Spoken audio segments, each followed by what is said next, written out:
पहले क्या पढ़ा था भाई? तो हम लोगों ने पढ़ा था कि मीनिंग क्या है, इलास्टिसिटी, मीनिंग ऑफ इलास्टिसिटी। ये देखा था हम लोगों ने, हर बॉडी में रीगेनिंग टेंडेंसी है।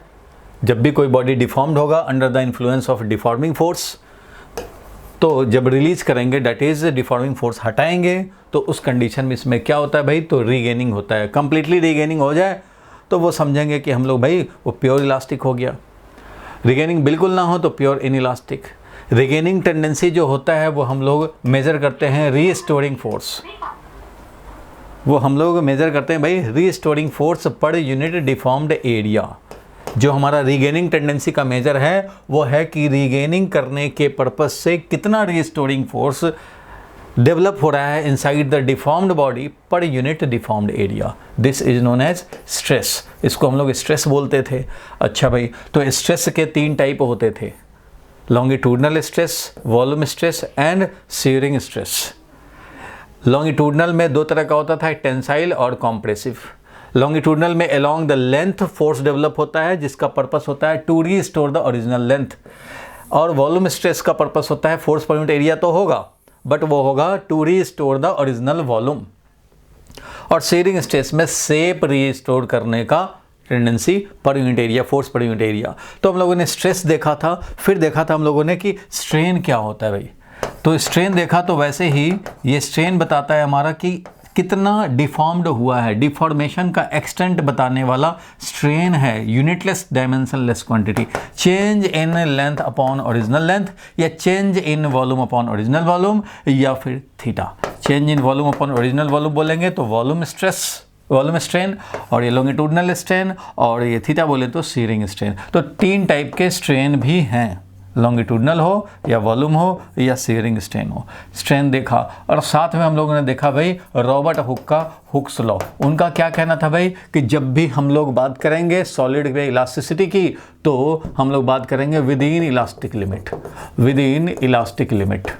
तो जब इलास्टिक लिमिट के अंदर की बात करें तो stress developed in the deformed body is directly proportional to strain, that is deformation का एक्सटेंट। जितना ज़्यादा डिफॉर्मेशन होगा उतना ही ज़्यादा स्ट्रेस डेवलप होगा, that is restoring tendency develop होगा।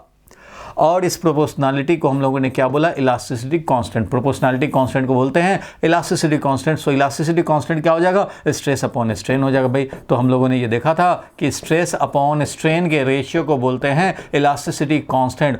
और सिंस 3 तरह के स्ट्रेस और 3 टाइप के स्ट्रेन हैं, इसलिए इलास्टिसिटी कांस्टेंट भी 3 टाइप के होंगे। एक यंग्स मॉडुलस, बल्क मॉडुलस और शियर मॉडुलस। इस तरह से होता था भाई। यंग्स मॉडुलस पढ़ते पढ़ते हम लोगों ने देखा भाई, यंग्स मॉडुलस का डिटेल देखते हैं तो हमें एक फैक्ट नज़र आता है क्या भाई, कि कोई भी वायर हो या रॉड हो, कोई भी वायर हो या रॉड हो, this is equivalent to a spring.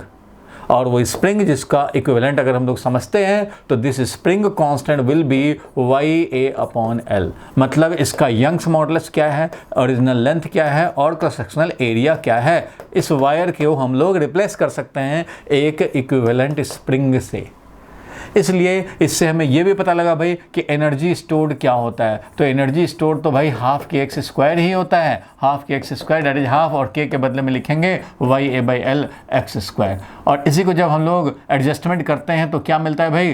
तो energy is equal to half into stress into strain into volume. ये मिला था, ये लास्ट क्लास में हम लोगों ने देखा था भाई। और इसलिए एनर्जी पर यूनिट वॉल्यूम अगर निकालना चाहेंगे तो मिल जाएगा half into stress into strain. ये सब देखा था भाई, ठीक है। साथ में देखा था हम लोगों ने कि कट करने का क्या इफेक्ट होगा। किसी स्प्रिंग को कट करेंगे तो क्या होगा? तो कट करने से स्प्रिंग कांस्टेंट हो जाएगा कितना? तो मटेरियल का Young's modulus, area of cross section और न्यू लेंथ जो भी हमारा आएगा वही हमारा होगा। ओरिजिनल जो स्प्रिंग कांस्टेंट था वो क्या था भाई? तो YA/, ओरिजिनल लेंथ जो था वो ओरिजिनल लेंथ होगा, उसके हिसाब से ओरिजिनल स्प्रिंग कांस्टेंट समझेंगे। और जब भी लेंथ कट करेंगे तो न्यू लेंथ जो है उसका यूज़ करेंगे तो न्यू स्प्रिंग कांस्टेंट हमें इक्विवेलेंटली मिलता रहेगा। ये सब हम लोगों ने देखा था भाई। साथ में बल्क मॉडुलस का भी एक्सप्रेशन देखा था। बल्क मॉडुलस क्या आया था भाई? तो -(dP), ये है volume stress. Change in pressure is volume stress और change in volume upon original volume volume strain है। सो बल्क मॉडुलस फाइनली क्या आया, तो minus of dP upon dV into original volume. ये है एक्सप्रेशन फॉर बल्क मॉडुलस। और modulus of rigidity देखा था हम लोगों ने, जो shearing stress force per unit area developed और शेयरिंग स्ट्रेन का रेशियो। तो ये सब हम लोगों ने देखा था। अब रह क्या गया भाई सॉलिड्स में, तो रह गया है स्ट्रेस स्ट्रेन कर्व, रह गया है स्ट्रेस स्ट्रेन कर्व। तो स्ट्रेस स्ट्रेन कर्व हम लोग आज देखेंगे, स्ट्रेस स्ट्रेन कर्व देखेंगे और साथ में कुछ क्वेश्चन छोटे मोटे टॉपिक जो भी हैं छोटे मोटे वो देख के आज फिनिश कर देंगे इस चैप्टर को हम लोग। इसके बाद अपन न्यूमेरिकल प्रैक्टिस करेंगे और ज़्यादा न्यूमेरिकल प्रैक्टिस, कुछ तो हम लोग साथ साथ न्यूमेरिकल किए, कुछ और भी प्रैक्टिस आप करेंगे। मैं उसके लिए आपको भेज दूंगा लिंक भी और कुछ PDF भी। चलो अभी हम लोग बल्क मॉडुलस पे एक दो और क्वेश्चन करते हुए आगे बढ़ेंगे। तो अभी सबको पता हो गया भाई कि हम लोगों ने क्या क्या डिस्कस कर लिया, थोड़ा सा मैंने रिकैप कर दिया कि क्या क्या हो चुके हैं और अब आज क्या करना है। तो आज का टॉपिक हम लोगों का वो किस पे आ गया भाई, तो आज का टॉपिक स्ट्रेस स्ट्रेन कर्व पे है, लेकिन इसके आगे पीछे हम लोग कुछ क्वेश्चंस करते हुए चलेंगे क्योंकि ये प्योर थ्योरेटिकल टॉपिक है। जो भी न्यूमेरिकल है वो सब Young's modulus and bulk modulus पे होते हैं। यंग्स मॉडुलस बल्क मॉडुलस में न्यूमेरिकल होते हैं और तो बाकी ऐसे ही है। ठीक है भाई, तो आगे बढ़ते हैं हम लोग, नेक्स्ट क्वेश्चन पे चलेंगे हम लोग, लेकिन इसके लिए हम लोग ये जो क्वेश्चन है उसको आप नोट कर लें। ये क्वेश्चन आज के लिए एक बल्क मॉडुलस पे हमने क्वेश्चन लिया, 2 क्वेश्चन है, इनफैक्ट इस बल्क मॉडुलस पे 2 क्वेश्चन है। तो ठीक है भाई, ये देखो क्या है लिखा है क्वेश्चन, फाइंड करने हैं हमें value of bulk modulus. Bulk modulus के वैल्यू फाइंड करने हैं और इसमें दिया हुआ है भाई किसी गैस के लिए बल्क मॉडुलस निकालने हैं और हमें क्या दिया हुआ है भाई, तो दिया हुआ है कि आइसोथर्मल प्रोसेस के लिए निकाला जाए और एक बार एडियाबेटिक प्रोसेस के लिए निकाला जाए। ये गैस लॉज हैं। आइसोथर्मल प्रोसेस तो किसी भी गैस के लिए, देखो भाई, find the value of bulk modulus for gas in case of isothermal process और एडियाबेटिक प्रोसेस। ऐसा क्वेश्चन आ सकता है। केमिस्ट्री में लोग थर्मोडायनेमिक्स पढ़ते हैं, उसमें आपने एक इक्वेशन सुना होगा जिसको आइडियल गैस इक्वेशन बोलते हैं, PV = nRT। क्या ये सुना है आपने equation PV = nRT, ideal gas law equation? बोलो भाई, सुना है ये इक्वेशन? PV = nRT में P क्या है भाई, तो pressure of the gas, volume of the gas. मान लो कोई कंटेनर लिया है, अगर जो लोग नहीं सुने हैं वो भी सुन लें। किसी कंटेनर में हमने गैस लिया, तो भाई इस गैस का वॉल्यूम तो ये पूरा कंटेनर का वॉल्यूम हो गया, चलो बहुत अच्छी बात है। तो वॉल्यूम है सर्टेन वॉल्यूम का गैस, इसमें कुछ प्रेशर डेवलप्ड होगा, कुछ वॉल्यूम है, इसका कुछ टेम्परेचर है और इसमें कुछ number of moles of gas हैं, number of moles of gas इसमें कंटेन्ड है। और तो कोई भी गैस हमने P pressure, V volume, T temperature, number of moles of gas present in the container और R होता है यूनिवर्सल गैस कांस्टेंट, इसका वैल्यू फिक्स्ड है। यूनिवर्सल गैस कांस्टेंट है ये। जिस तरह से यूनिवर्सल ग्रेविटेशनल कांस्टेंट होता है वैसे ही गैस कांस्टेंट भी होता है और ये फिक्स है, हर क्वेश्चन पेपर में दिया रहता है। जहाँ भी इस पे क्वेश्चन आएंगे क्वेश्चन पेपर में दिए रहेंगे, तो आपको ज़रूरत नहीं है इसका वैल्यू याद रखने की। आवाज़ आ रही है सबको भाई? ठीक है। तो PV = nRT होता है गैस के लिए। तो अब यहाँ देखो प्रेशर और वॉल्यूम, अगर हम लोग गैस का प्रेशर और वॉल्यूम को मल्टीप्लाई करें तो this is equal to number of mole multiplied by R into temperature. सारा SI में यूज़ करेंगे तो इसको हम लोग बोलते हैं भाई ideal gas equation, ideal gas law या आइडियल गैस इक्वेशन हम लोग इसको बोलते हैं। आइडियल गैस जो होता है इस इक्वेशन को जरूर सेटिस्फाई करता है, इसलिए अगर प्रेशर वॉल्यूम पता हो तो टेम्परेचर निकाल सकते हैं, वॉल्यूम टेम्परेचर पता हो तो प्रेशर निकाल सकते हैं, ये सब कर सकते हैं। ठीक है भाई, तो अब जो क्वेश्चन है उसके हिसाब से काम करेंगे। और देखो एडियाबेटिक प्रोसेस अगर तुमने पढ़ा हो तो एडियाबेटिक प्रोसेस में क्या होता है, कोई भी सिस्टम, कोई भी गैसीय सिस्टम है, मान लो हमने गैस लिया, इसके अंदर तो ये इंसुलेटिंग वाल है, इंसुलेटिंग वाल है, मतलब कोई एनर्जी एक्सचेंज नहीं होगा, कोई एनर्जी एक्सचेंज ना हो, एनर्जी एक्सचेंज जीरो, ना अंदर एनर्जी आएगा ना बाहर एनर्जी जाएगा, कोई भी अलाउड नहीं हो। तो ऐसे कंडीशन में जब एनर्जी एक्सचेंज किसके किसके बीच में भाई? तो सिस्टम और सराउंडिंग। यहाँ गैसियस सिस्टम हमारा ये है, इसके अंदर जो गैस है वो अपना सिस्टम है, तो सराउंडिंग के साथ कोई एनर्जी एक्सचेंज ना हो, ऐसा कंडीशन में अगर प्रेशर वॉल्यूम चेंज होता है तो उसको हम लोग एडियाबेटिक प्रोसेस बोलते हैं। Adiabatic process is such a process in which there will be no exchange of energy, no exchange of energy, ना लेगा ना देगा, नो एक्सचेंज ऑफ एनर्जी, जिसको कि आप थर्मोडायनेमिक्स में डिटेल में पढ़ेंगे। केमिस्ट्री में भी थर्मोडायनेमिक्स पढ़ना होता है और फिजिक्स में भी आएगा चैप्टर नंबर 12 में। तो चैप्टर नंबर 12 में बहुत सारे प्रोसेस हम लोग देखेंगे। तो no exchange of energy between system and surrounding, system and surrounding, कोई इसमें एनर्जी एक्सचेंज नहीं होना है। तो ऐसे कंडीशन में क्या होता है, प्रेशर वॉल्यूम में जो रिलेशन होता है वो ये रिलेशन होता है, पीवी का power gamma is equal to constant. ये भी अगर नहीं सुने हो तो अभी के लिए आप इसको याद रखेंगे। पीवी का पावर गामा कांस्टेंट होता है, जहां गामा का वैल्यू होता है सीपी अपॉन सीवी। आपको धीरे धीरे जैसे जैसे थर्मोडायनेमिक्स पढ़ोगे तो ये गामा का आपको पता लग जाएगा। सीपी अपॉन सीवी होता है गैस के लिए। अब सीपी क्या है, सीवी क्या है, मोलर हीट कैपेसिटी है। तो खैर अभी वो नहीं आया है तो आ जाएगा, चाहे केमिस्ट्री में आ जाएगा या फिजिक्स में आएगा। तो फिजिक्स में बाद में आता है, चैप्टर नंबर 12 में आता है, पहले केमिस्ट्री में आता है। तो आप धीरे धीरे जान जाएंगे, लेकिन इस पर बेस्ड क्वेश्चन पूछा जा सकता है, इसलिए मैंने ये अभी के लिए आपको फॉर द टाइम बिंग इसको आप याद रखें कि भैया एडियाबेटिक प्रोसेस में ये होता है और बाकी तो ये है ही। एडियाबेटिक प्रोसेस में ये रिलेशन प्रेशर और वॉल्यूम में है। ठीक है भाई, तो अब जरा इस क्वेश्चन को देखें, दोनों एक ही टाइप में दिखा रहे हैं और ये जो भी आंसर निकालेंगे हम लोगों को याद रखना है इसका रिजल्ट, क्योंकि इसका जो रिजल्ट है वो सीधा चैप्टर 15 में यूज होगा। चैप्टर 15 में साउंड का स्पीड गैस में कितना होता है वो निकालने के लिए हमें बल्क मॉडुलस चाहिए होता है, तो वहाँ पे ये काम आएगा, वहाँ भी मैं रिकॉल कराऊंगा। लेकिन अभी के लिए, अभी के कॉन्टेक्स्ट में हम लोगों को बल्क मॉडुलस निकालना है, इसलिए थोड़ा सा मैंने इसको इंट्रोड्यूस कर दिया। अभी के लिए आपको ये ध्यान रखना है, ये फिक्स रखना है माइंड में कि ये होता है एडियाबेटिक प्रोसेस में। आइसोथर्मल प्रोसेस का मतलब है टेम्परेचर कांस्टेंट। आइसोथर्मल प्रोसेस का मतलब होता है temperature of the gas will remain constant. तो इसका टेम्परेचर को अगर हम लोग कांस्टेंट रखें तो अगर ये T कांस्टेंट हो जाएगा, N तो कांस्टेंट होगा ही। अगर 2 मोल रखे हो तो 2 मोल ही तो है, 2 मोल ही रहेगा। आप वॉल्यूम प्रेशर कुछ भी चेंज कर लो, और R तो कांस्टेंट खुद ही होता है। टेम्परेचर भी अगर कांस्टेंट मेंटेन करें, आइसोथर्मल प्रोसेस है, तो PV is equal to constant हो जाएगा। तो फॉर, मैं बोल दे रहा हूँ, यहाँ पे लिख रहा हूँ, इसका निकालने जा रहे हैं हम लोग। आइसोथर्मल प्रोसेस के लिए बल्क मॉडुलस निकालने जा रहे हैं। तो फॉर आइसोथर्मल प्रोसेस मैं ये लिख सकता हूँ कि for isothermal process temperature remains constant and hence P into V is constant.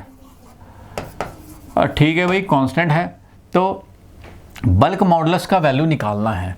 Bulk modulus का वैल्यू निकालना है तो हम लोगों ने लास्ट क्लास में देखा था, अभी भी रिकॉल कराया था कि किसी भी सिस्टम के लिए अगर बल्क मॉडुलस चाहिए तो वो क्या है भाई, तो minus of dP/dV into original volume, ये है minus of dP/dV into volume.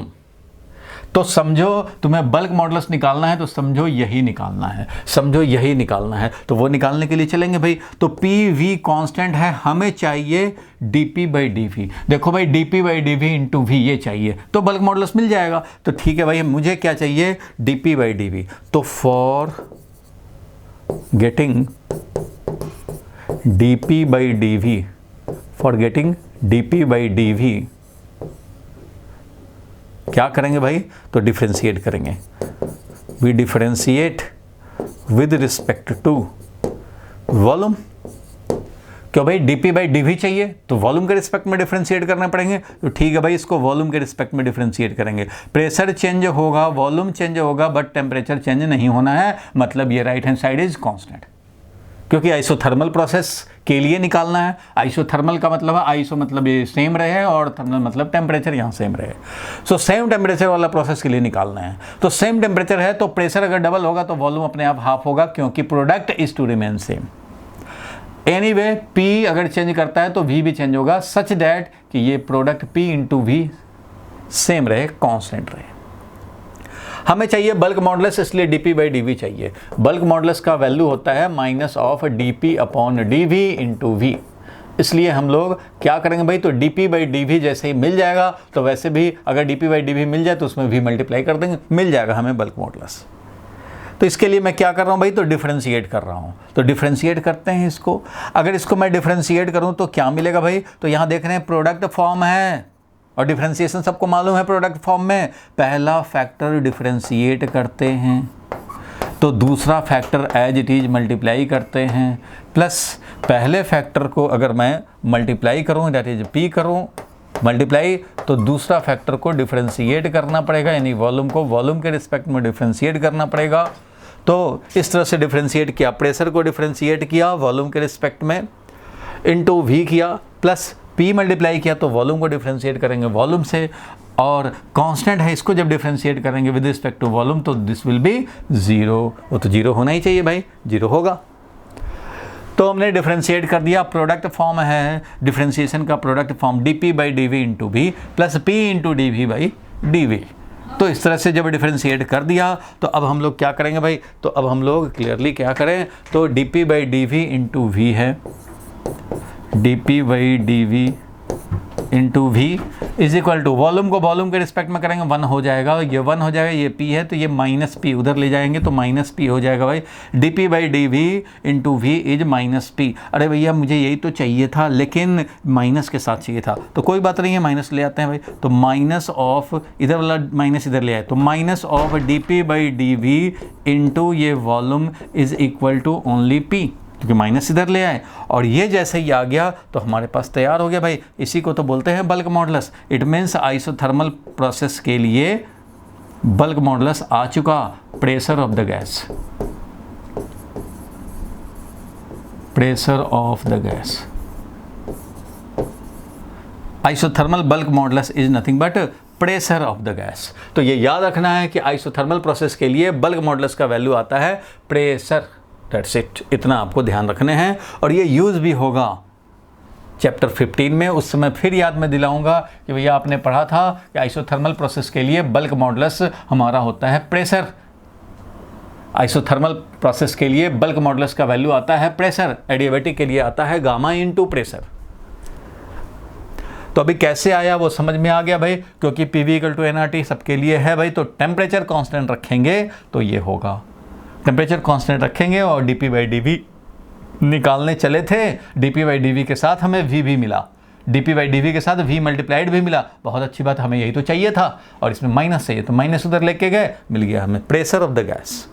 अगर प्रेशर 2 × 10⁵ है तो समझेंगे कि आइसोथर्मल बल्क मॉडुलस भी 2 × 10⁵ है। सो जो भी प्रेशर है गैस का वही बल्क मॉडुलस का भी वैल्यू है in case of isothermal process. ठीक है भाई। और जरा अब देखें एडियाबैटिक प्रोसेस में क्या होगा। तो एडियाबैटिक प्रोसेस में क्या होगा, देखो भाई ये गामा है, गामा कांस्टेंट होता है, गामा जो है वो कांस्टेंट होता है, सबके लिए अपना अपना है भाई। मोनोएटॉमिक है तो 5/3 होगा, डायटोमिक है 7/5 होगा। चलो कुछ भी है, गामा इज कांस्टेंट। फिलहाल के लिए अभी तो ये समझो, क्योंकि थर्मोडायनामिक्स एक चैप्टर है और इस चैप्टर में हम लोग बहुत डिटेल में इसका डिस्कशन करेंगे हम लोग। फिलहाल के लिए है CP/CV छोड़ेंगे और गामा इज कांस्टेंट। गामा जो CP/CV होता है वो कांस्टेंट फॉर ए गैस, किसी एक पर्टिकुलर गैस के लिए कांस्टेंट होता है। ठीक है, तो PV⁴ गामा कांस्टेंट है। अब फिर हमें बल्क मॉडुलस निकालना है, क्योंकि क्वेश्चन जो ओरिजिनल था बल्क मॉडुलस इसके लिए भी निकालना है, इसके लिए 2 क्वेश्चन है इसमें। आइसोथर्मल के लिए ये काम करेंगे, एडियाबैटिक का अगर पूछ दिया जाए तो तुम्हें ये काम करने पड़ेंगे। एडियाबैटिक प्रोसेस में PV⁴ गामा कांस्टेंट होता है। अब हमें निकालना है बल्क मॉडुलस टू ऑब्टेन, क्या ऑब्टेन करना है भाई, तो बल्क मॉडुलस मतलब हमें चाहिए minus of dp/dv into v, ये हमें ऑब्टेन करने हैं। इसके लिए क्या करेंगे भाई, to obtain this we will क्या करेंगे भाई, फिर डिफरेंशिएट करने पड़ेंगे इसको, we will differentiate this equation, इस इक्वेशन को डिफरेंशिएट करेंगे विद रिस्पेक्ट टू क्या भाई, तो विद रिस्पेक्ट टू वॉल्यूम, क्योंकि हमें dp/dv चाहिए। तो ठीक है भैया, डिफरेंशिएट करेंगे, डिफरेंशिएट करते हैं। फिर प्रोडक्ट रूल है, देख रहे हो। तो पहले प्रेशर को डिफरेंशिएट करेंगे वॉल्यूम के रिस्पेक्ट में, दूसरा factor as it is multiply करेंगे v⁴ गामा, प्लस लगाएंगे p, अब एज इट इज मल्टीप्लाई करोगे P तो हमारा मल्टीप्लाई होगा और V का पावर गामा को डिफरेंशिएट करने पड़ेंगे, V का पावर गामा को डिफरेंशिएट करने पड़ेंगे वॉल्यूम के रिस्पेक्ट में। This will be equal to, क्योंकि कांस्टेंट है डिफरेंशिएशन तो 0 होगा, कांस्टेंट का डिफरेंशिएशन 0, प्रेशर को डिफरेंशिएट करेंगे, इसको मल्टीप्लाई किया, फिर यहाँ प्रेशर को मल्टीप्लाई किया तो सेकंड फैक्टर को डिफरेंशिएट किया। ठीक है भाई, अब जरा इसको आगे बढ़ाते हैं तो dp/dv हमें मिल जाएगा, dp/dv इंटू वी का power gamma is equal to, अगर ये सारे को इधर ले जाए तो क्या मिलेगा भाई, तो माइनस हो जाएगा p, माइनस हो गया ये p, और इसको डिफरेंशिएट भी कर दिया जाएगा भाई, तो डिफरेंशिएट करेंगे तो क्या आएगा, तो गामा तो भाई कांस्टेंट है, कांस्टेंट गामा इंटू वी का पावर गामा -1, याद होगा डिफरेंशिएशन यही तो होता है, n इंटू एक्स का पावर n-1, तो गामा इंटू वी का पावर गामा -1, ये मिल गया हमें। ठीक है भाई, ये जब यहाँ तक मिल गया तो अब इसके आगे हमें क्या चाहिए था, तो हमें चाहिए था dp/dv इंटू वी, तो dp/dv इंटू वी का पावर गामा है, अगर मैं v इधर ही ले आऊँ, ये वाला v का पावर गामा -1, v का पावर गामा -1 अगर मैं इधर ले आऊँ तो this will be equal to minus को भी इधर ले जाते हैं, माइनस तो बच जाएगा क्या, ओनली प्रेशर और गामा, प्रेशर रह गया और गामा रह गया, ये अगर खाली रह जाए v का पावर गामा -1 भी उधर ले गए और ये माइनस साइन भी उधर ले गए, तो ये बन गया। अब ये बन गया तो जरा देखो क्या मिला हमें, जरा देखो क्या मिला, ये हमें मिला माइनस ऑफ, ये देखो v का पावर गामा है, v का पावर गामा -1 है, दोनों का पावर 1 करो, इट मीन्स इसको ऊपर ले जाओ तो माइनस गामा +1 हो जाएगा, यानी मिल जाएगा हमें dp/dv इंटू वी का पावर 1, क्योंकि v का पावर गामा है, v का पावर गामा है, और ये जब ऊपर जाएगा तो माइनस गामा +1 हो जाएगा, it means gamma gamma cancel, v का पावर 1 हो जाएगा। तो ये इस तरह से हम लोग क्या मिला, v मिल गया, v का पावर 1 ये मिल गया, this is equal to gamma p, it means यही तो है हमारा, यही तो चाहिए था हमें, बल्क मॉडुलस यही है, it means adiabatic bulk modulus क्या आया भाई, एडियाबेटिक बल्क मॉडुलस आया gamma into p, gamma into pressure, तो ये आया एडियाबेटिक बल्क मॉडुलस, ये चाहिए था, तो आंसर इसका अब ये हो जाएगा, ये है एडियाबेटिक बल्क मॉडुलस। अभी हम लोगों ने देखा pv का पावर गामा कांस्टेंट है, डिफरेंशिएट किया और dp/dv इंटू वी ले आए हम लोग, ये जैसे ही मिल गया हम लोग समझ जाएंगे कि बल्क मॉडुलस, यही तो बल्क मॉडुलस है, तो बल्क मॉडुलस का वैल्यू आ गया गामा इंटू p। बोलो भाई ठीक है यहाँ तक? Yes sir. कुछ नहीं करना है, डिफरेंशिएट करना है और dp/dv वाले को एक साथ रखो, वॉल्यूम वाला सारा अपने आप निपट जाएगा। यहाँ v का पावर अगर 10 है तो यहाँ v का पावर 9 है, यहाँ v का पावर 5 है तो यहाँ पे 5 - 1 4 है, तो यहाँ v का पावर 5, यहाँ v का पावर 4, तो v मिल जाएगा, मिलना ही है। इस तरह से हमें गामा पे मिल जाएगा। तो याद रखना है तुम्हें भाई कि कैसे वैल्यू हमारा है। बल्क मॉडुलस आइसोथर्मल के लिए प्रेशर ओनली और एडियाबेटिक के लिए गामा इंटू प्रेशर, ये ध्यान रखना है, ये क्वेश्चन इंपॉर्टेंट है, स्कूल वाले पूछ सकते हैं। चलो भाई ठीक है, तो बल्क मॉडुलस पे ऐसे ही हमने 2 क्वेश्चन देख लिया। आगे बढ़ते हैं भाई, अब आगे बढ़ते हैं। अब देखो एक है छोटा सा टॉपिक, पॉइजन्स रेशियो। ये एक साइंटिस्ट थे पॉइजन साहब, उनके सम्मान में, उनके रिस्पेक्ट में एक रेशियो नाम रख दिया गया इसका, पॉइजन्स रेशियो। ये पॉइजन का मतलब वो नहीं है जो आप समझ रहे हो, पॉइजन मतलब ये जहर नहीं है, ये तो भैया साइंटिस्ट का नाम है, आप भी चाहो तो अपना नाम रख सकते हो। तो पॉइजन्स रेशियो क्या होता है वो जरा समझा जाए। तो कोई एक, मान लो हमने सीलिंग से एक ले लिया सिलेंडर, सिलेंडर को इस तरह से हमने हैंग कर दिया। अब इस सिलेंडर का इधर वाला एंड तो भैया फिक्स्ड है, अच्छा ये वाला एंड फिक्स्ड है। अब क्या कर रहे हैं हम लोग भाई, तो इस सिलेंडर में अब हम लोग फोर्स लगा करके इसको इलोंगेट करना चाहेंगे।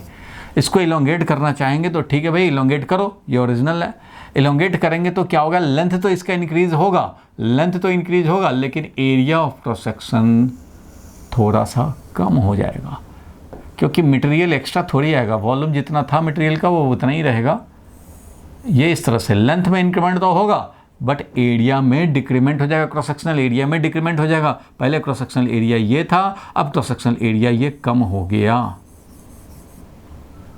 लेंथ बढ़ेगा तो मटेरियल थोड़ी एक्स्ट्रा आ जाएगा, एक्स्ट्रा मटेरियल थोड़ी ना ऐड किया है इसमें, वेल्डिंग कर दिया है, ऐसा तो हो रही किया है भैया। इसी में से अगर इंक्रीज किया है तुमने लेंथ, तो ऑब्वियसली इधर से ये इस तरह से कम हो जाएगा इसका overall cross sectional area, means इसका रेडियस कम हो जाएगा और ये इस तरह से तब लेंथ में आएगा। Volume will remain constant. Volume तो भैया कांस्टेंट रहेगा, वॉल्यूम है कांस्टेंट, क्योंकि एक्स्ट्रा मटेरियल ना आया है ना गया है। तो इसलिए हम लोग बोल सकते हैं कि पहले का क्रॉस सेक्शनल एरिया अगर ए था और लेंथ एल था, अब न्यू क्रॉस सेक्शनल एरिया अगर ए है तो ये एल है। अगर ए हमारा लेस देन एरिया है तो लेंथ हमारा न्यू लेंथ जो होगा वो ग्रेटर देन एल होगा। ठीक है भाई, ऐसा समझ सकते हैं। पहले वाला जो क्रॉस सेक्शन था वो ए था और पहले वाला जो लेंथ था वो एल था। अब वाला जो क्रॉस सेक्शनल एरिया है वो स्मॉल ए है और ये लेंथ हमारा स्मॉल एल है, तो स्मॉल एल हमारा ग्रेटर देन कैपिटल एल है। तो वॉल्यूम तो भाई कांस्टेंट रहना है। चलो पॉइजन साहब का क्या कहना था वो ज़रा समझा जाए। तो पॉइजन साहब ने एक रेशियो बताया, सिग्मा से रिप्रेजेंट करते हैं। पॉइजन्स रेशियो होता है lateral strain upon longitudinal strain. Lateral strain and longitudinal strain का रेशियो को बोलते हैं हम लोग पॉइजन्स रेशियो। लेटरल स्ट्रेन मतलब साइड वाइज, लेटरल मतलब साइड से लेटरली साइड से, और ये लेंथ मेन। तो लेटरल स्ट्रेन मतलब साइड से जो स्ट्रेन हो रहा है, तो साइड से क्या स्ट्रेन होगा भाई? तो स्ट्रेन होता है चेंज अपॉन ओरिजिनल, तो ये लिखते हैं हम लोग change in radius upon original radius. Change in radius upon original radius, इसको बोला लेटरल स्ट्रेन। लॉन्गिट्यूडनल स्ट्रेन बोलेंगे change in length upon original length, ये है। अब एक पॉजिटिव होगा, लेंथ में इंक्रीमेंट हुआ, अगर लेंथ में इंक्रीमेंट हुआ तो डेल्टा एल पॉजिटिव है, तो रेडियस में डिक्रीमेंट होगा तो डेल्टा आर नेगेटिव है। डेल्टा आर पॉजिटिव मतलब final length minus initial length. तो ये अगर हमारा पॉजिटिव है मीन्स फाइनल लेंथ ज़्यादा है इनिशियल लेंथ से, तो इसका मतलब फाइनल रेडियस जो होगा वो कम हो जाएगा इनिशियल रेडियस से। भैया एक इंक्रीज कराओगे तो दूसरा डिक्रीज होगा, लेंथ इंक्रीज कराओगे रेडियस डिक्रीज होगा, और इधर से फोर्स लगा करके इसका लेंथ को कम करेंगे तो इसका रेडियस बढ़ेगा। इसलिए दोनों के साइन तो अलग अलग होते हैं। डेल्टा एल और डेल्टा आर दोनों के साइन अलग होंगे। लेंथ बढ़ेगा तो रेडियस हमारा ये डिक्रीज करेगा, इसलिए इसका साइन डेल्टा आर का साइन और डेल्टा एल का साइन अलग होगा। इसलिए ये अगर हम लोग लेटरल स्ट्रेन का वैल्यू अपॉन लॉन्गिट्यूडनल स्ट्रेन का वैल्यू लिखें इस तरह से, तो ये नेगेटिव आने का चांस होगा। क्यों भाई? क्योंकि ये पॉजिटिव है तो ये नेगेटिव, रेडियस बढ़ा तो लेंथ डिक्रीज, और रेडियस कम होगा तो लेंथ इंक्रीमेंट। इसलिए एक और माइनस साइन लगा देते हैं to make it positive. Poisson's ratio को पॉजिटिव करने के लिए हम लोग क्या करते हैं? माइनस साइन लगा देते हैं। इसलिए पॉइजन्स रेशियो ये हो गया। और पॉइजन्स रेशियो का जो वैल्यू होता है जनरली हम लोगों का 0 से लेकर के हाफ तक होता है। 0 से हाफ हम लोग समझते हैं इसका थ्योरेटिकल वैल्यू 0 से लेकर के हाफ तक है। ठीक है, अब इसमें यही चीज़ है भाई कि पॉइजन्स रेशियो बस डिफाइन करने को ही आता है। What do you mean by Poisson's ratio? तो पॉइजन्स रेशियो है ratio of lateral strain and longitudinal strain. Longitudinally अगर इंक्रीज होगा तो लेटरली डिक्रीज होगा, इसलिए ये रेशियो को पॉइजन्स रेशियो बोलते हैं। इतना ही बस बात समझना है और कुछ नहीं है इसमें। ये 1 मार्क्स का क्वेश्चन आता है स्कूल में, अगर आता है तो 1 मार्क्स का। What do you mean by Poisson's ratio? तो it is ratio of lateral strain and longitudinal strain. तो लेटरल स्ट्रेन भी रखोगे, लॉन्गिट्यूडनल स्ट्रेन भी रखोगे। अब कई लोग इसको क्या करेंगे भाई कि ये रेडियस के टर्म में ज़रूरी थोड़ी ये बोलना, डायमीटर के टर्म में भी बोल सकते हैं। तो बिल्कुल बोल सकते हैं भाई, ऐसा बोल सकते हैं change in diameter upon original diameter divided by change in length upon original length, ऐसा बोल सकते हैं भाई, बात तो एक ही है। तो रेडियस में चेंज होगा तो डायमीटर में भी चेंज होगा भाई, तो इसलिए डायमीटर के टर्म में भी इसको कई बार रिप्रेजेंट किया जाता है, कर सकते हैं। तो जैसा दिया रहेगा क्वेश्चन में वैसा कर लेना। डिफाइन करने को आएगा तो यही डिफाइन करने हैं। This is known as Poisson's ratio. बस इतना ही समझना है इसमें। स्कूल में भी बोला जाएगा तो इससे ज़्यादा नहीं बोला जाता और ना पूछा जाता है। ठीक है, पॉइजन्स रेशियो ये समझ गए भाई सब लोग? कोई डाउट है तो बताओ। ये तो बस सिंपल रेशियो है। चलो आगे बढ़ते हैं, नेक्स्ट टॉपिक पे चलते हैं। तो एक टर्म आता है इलास्टिक फटिग, आप चाहो तो लिख सकते हो भाई इलास्टिक फटिग। ये वही चीज़ है कि कोई भी चीज़ बार बार करने से ना थक जाता है। जिस तरह से इंडियन क्रिकेट टीम आजकल थक गया है। क्यों भाई? तो कुछ लोग बोलते हैं कि आईपीएल में इतना खेला, प्लेयर ने आराम नहीं किया और तुरंत फिर वर्ल्ड कप आ गया। तो भाई इलास्टिक फटिग जिस तरह से होता है वैसे ही प्लेयर्स का फटिग हो गया है, मतलब वो थक गए हैं। स्ट्रेंथ अब वो नहीं रहा, अब वो स्ट्रेंथ, वो एनर्जी नहीं रहा, क्योंकि बार लास्ट 2-3 मंथ से खेले जा रहे हैं भाई। हर बार तो T20 ही खेल रहे हैं, तो अब नया T20 ला दोगे तो वो एनर्जी नहीं होगा। तो इलास्टिक फटिग के शिकार हो गए हैं सारे के सारे प्लेयर्स। तो इसलिए वो एनर्जी, वो जोश नहीं मिलता है। अब किसी टीचर को ये एक दिन में 6 क्लास लेने हों भैया, तो ये कब तक चलेगा? 2-4 दिन चलेगा। उसके बाद क्या होगा? 6th क्लास में वो थक जाएगा। वही चीज़ किए जा रहे हैं। और किसी को हो कि एक ही क्लास लेने हैं पूरे एक दिन में, तो भैया वो तो ज़्यादा एक्टिव होकर क्लास लेगा। तो इलास्टिक फटिग भी यही है, इसी तरह का चीज़ है। ये क्या है भाई? तो कोई भी मटेरियल में अगर बार रिपीटेडली तुम उसको बार डिफॉर्म कर रहे हो, रिस्टोर हो रहा है, डिफॉर्म कर रहे हो, रिस्टोर हो रहा है, डिफॉर्म कर रहे हो, रिस्टोर हो रहा है, ऐसे होता रहेगा। कब तक भाई? 2-4 साल, 10 साल। उसके बाद इसका स्ट्रेंथ कम हो जाएगा। किसी भी मटेरियल का strength after repeatedly stress strain अगर हमारा डेवलप होता रहे, तो इस कंडीशन में क्या होता है? इलास्टिक फटिग इसमें आ जाता है और इससे strength of the material decreases. For example, मान लो हमने एक पिलर बनाया, दूसरा पिलर बनाया। ये पिलर जो बने रहते हैं, याद होगा, देखा होगा तुमने भाई, ये रोड पे पिलर बने हैं, उसके ऊपर मेट्रो जा रही है भाई इस पर।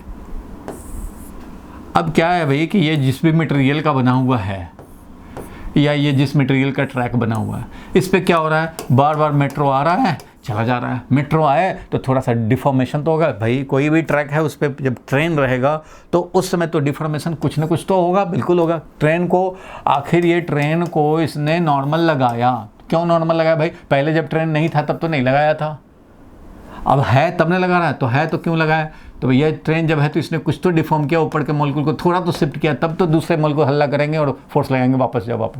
तो नॉर्मल डेवलप हुआ है, तो ये नॉर्मल डेवलप होगा। जब ये निकल जाएगा तो यही नॉर्मल इसको, हर मॉलिक्यूल को बैक टू ओरिजिनल पोजीशन, भले ही वो दिखेगा नहीं, तुम्हें नहीं पता लगेगा, लेकिन वो माइक्रोस्कोपिक लेवल पे हो रहा है। इट मीन्स माइक्रोस्कोपिक लेवल पे ये पूरा ट्रैक जो है वो डिफॉर्म्ड हो रहा है, वापस आ रहा है, फिर आया, डिफॉर्म्ड हुआ, वापस आया, डिफॉर्म्ड हुआ, वापस आया, ऐसे चलता जाए। अब मान लो 50 ईयर्स के बाद की तुम बात करोगे, आज जो मेट्रो के ट्रैक में जो स्ट्रेंथ है बियर करने का, क्या वही स्ट्रेंथ 50 ईयर्स के बाद भी रहेगा?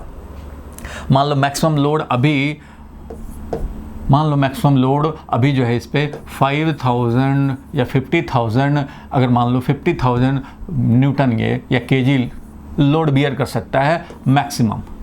तो 50 ईयर्स तक यूज़ करते रहे, बार रिपीटेडली इसका यूज़ हो रहा है, स्ट्रेस स्ट्रेन हो रहे हैं, वापस हो रहे हैं, रिस्टोरिंग हो रहा है, चलता जा रहा है। 50 ईयर्स का यूज़ करने के बाद आज आपने टेस्ट किया तो इसका भाई स्ट्रेंथ जो है वो ये है कि 50,000 kg तक ये बियर कर सकता है, तब ये ब्रेक होने का चांस आएगा। तो 50 ईयर्स के बाद ये 40,000 ही बियर कर पाएगा, मतलब इसका थोड़ा सा स्ट्रेंथ कम हो जाएगा, इतने पे ही ब्रेकिंग होने लग जाएगा। इसलिए जब भी कोई भी स्ट्रक्चर बनाए जाते हैं, चाहे वो ब्रिज हो, रोड हो, कुछ भी हो, कोई भी स्ट्रक्चर बनाया जाता है जिस पे कुछ लोड हम लोग को रखने हैं, तो भैया ऐसा किया जाता है कि कम से कम हम लोग 10% तो मार्जिन रखते हैं। मतलब अगर आपको 400 न्यूटन का लोड देना है तो आप ये 10% होना चाहिए। 10% इसको बढ़ा करके आप काम करेंगे, मतलब 10% मार्जिन लेके चलने पड़ते हैं। लोड जो होता है अगर 4000 है तो आप समझ लो 400 अगर है तो आप 4000 का बनाओ, ऐसा करो, मतलब ज़्यादा रखो, ज़्यादा रखने पड़ते हैं, क्योंकि ये इलास्टिक फटिग होने से क्या होता है, strength of the material decreases, और उसके चलते लंबे टाइम पे भी इसको लोड बियर करने में कोई परेशानी ना हो। तो इसलिए बार बार आप अगर रिपीटेडली किसी को बेंडिंग कर रहे हो, फिर वापस आ रहा है, बेंडिंग करो। स्प्रिंग है, मान लो एग्जांपल पेन का, पेन में से स्प्रिंग निकाला, थोड़ा सा इलोंगेट किया, छोड़ा, वापस आया, थोड़ा इलोंगेट किया, छोड़ा, वापस आया, लिमिट के अंदर ही, इलास्टिक लिमिट के अंदर। बहुत ज़्यादा नहीं कर देने, छोटा सा किया, छोड़ा तो ये वापस आ गया। ठीक है भाई, आ गया वापस। फिर यही काम करें, फिर वापस, फिर यही करें, बस वापस ऐसे ऐसे ऐसे ऐसे करते रहें। तो आप देखोगे थोड़े 2-4-10 दिन तक ऐसे करें तो देखोगे कि नेचुरल लेंथ भी इसका बढ़ जाएगा, पूरा का पूरा रिगेनिंग नहीं हुआ, ये भी होने लगता है। और स्ट्रेंथ जितना इस पर मैक्सिमम लोड दे सकते हैं वो स्ट्रेंथ भी डिक्रीज हो जाता है। इसलिए इलास्टिक फटीग क्या है, तो इलास्टिक फटीग है, लिख लो भाई आप भी, डिफिनीशन टाइप का आ जाएगा 1 मार्क्स का। तो लिखो decrement in the strength of material, strength of material. Strength of material का मतलब होता है maximum stress bearing capacity, maximum कितना ये स्ट्रेस बियर कर सकता है बिफोर ब्रेकिंग, मतलब ब्रेक होने से पहले ये मैक्सिमम कितना लोड बियर कर सकता है, मैक्सिमम स्ट्रेस कितना स्ट्रेस ये बियर कर सकता है। तो decrement in the strength of material, strength of material ये हम लोगों ने ऐसे ही इसको एक्सप्लेन किया, strength of the material. Decrement in the strength of material due to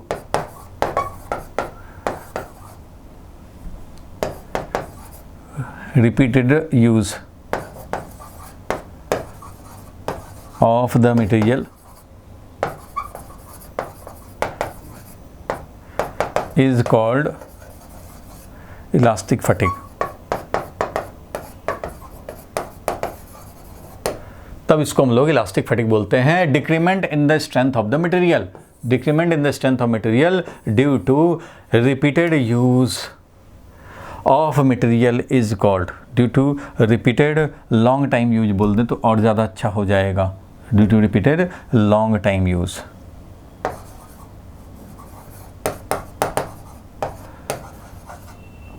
ठीक है, long time use, due to repeated long time use of the material is called elastic fatigue. ठीक है, decrement in the strength of the material, strength of the material होता है maximum stress bearing capacity. कोई 10⁵ Newton पर metre square का stress beer कर सकता है, तो बहुत ज़्यादा टाइम के बाद ये क्या होगा, 10⁴ न्यूटन पर मीटर स्क्वायर ही मैक्सिमम ये बियर कर पाएगा, इसी के बाद ब्रेक होने लग जाएगा। इसलिए धीरे धीरे बहुत टाइम तक अगर आप इसी ब्रिज को चलाते रहें, यूज़ करते रहें, तो ये एक दिन कोलैप्स हो जाएगा, क्योंकि इसका स्ट्रेंथ ऑफ मटेरियल धीरे धीरे डिक्रीज होता जाता है। चलो क्लियर है भाई ये सब बात। ये छोटा सा टर्म था इलास्टिक फटीग, रिपीटेडली यूज होने से ये काम हो जाता है। ठीक है, आगे बढ़ते हैं भाई, नेक्स्ट टॉपिक पे चलते हैं। छोटा सा टॉपिक इलास्टिक आफ्टर इफेक्ट, ये भी 1 मार्क्स का है, ऐसे ही क्वेश्चन आता है। इलास्टिक आफ्टर इफेक्ट ये क्या है भाई, तो ये इलास्टिक आफ्टर इफेक्ट ध्यान देना। इलास्टिक आफ्टर इफेक्ट मतलब होता है कि कोई भी डिफॉर्मेशन तुमने किया सॉलिड में, मान लो हमने फोर्स लगाया और इसको डिफॉर्म किया, ठीक है। अब जब डिफॉर्म कर दिया और हम लोगों ने जैसे ही रिस्टोरिंग फोर्स, जैसे ही हम लोग क्या करेंगे, डिफॉर्मिंग फोर्स हटाएंगे, ये रिस्टोरिंग फोर्स इसको वापस ओरिजिनल पोजीशन पे लाएगा। ठीक है भाई, तो ये जो हम लोग डिफॉर्मिंग फोर्स हटाते हैं, डिफॉर्मिंग फोर्स हटाया t=0 पे, तो क्या t=0 पे ही वापस आ जाएगा? क्या t=0 पे ही ये रिगेन कर लेगा पूरा शेप एंड साइज? जैसे ही हटाएंगे, t=0 पे हटाया तो t=0.1 सेकेंड पे ये रिगेनिंग किया। मतलब removal of deforming force and regaining के बीच में थोड़ा सा टाइम गैप होता है, थोड़ा सा टाइम गैप होता है, डिले होता है थोड़ा सा, उसी को हम लोग बोलते हैं इलास्टिक आफ्टर इफेक्ट। कुछ मटेरियल में इलास्टिक आफ्टर इफेक्ट ज़्यादा होता है, किसी में कम होता है। कोई तुरंत रिगेन कर लेता है, कोई थोड़ा ज़्यादा टाइम लगाता है रिगेनिंग में, कोई थोड़ा और ज़्यादा टाइम लगाता है रिगेनिंग में। कुछ ना कुछ टाइम तो लगना ही लगना है सब में, जीरो तो किसी का नहीं होता, जीरो टाइम लैग किसी का नहीं होता। तो डिले इन कंप्लीट रिगेनिंग, जो भी रिगेनिंग होना है, and removal of deforming force is known as elastic after effect।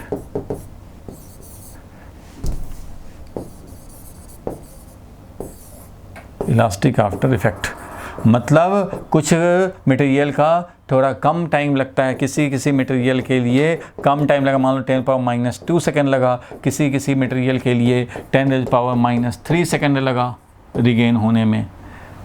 तो इस तरह से सबका अलग अलग है भाई, हर मटेरियल का अलग अलग होगा elastic after effect. Different material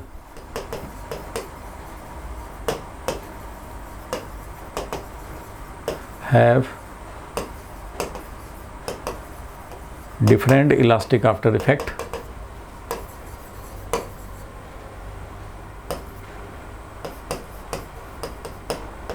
and different elastic fatigue।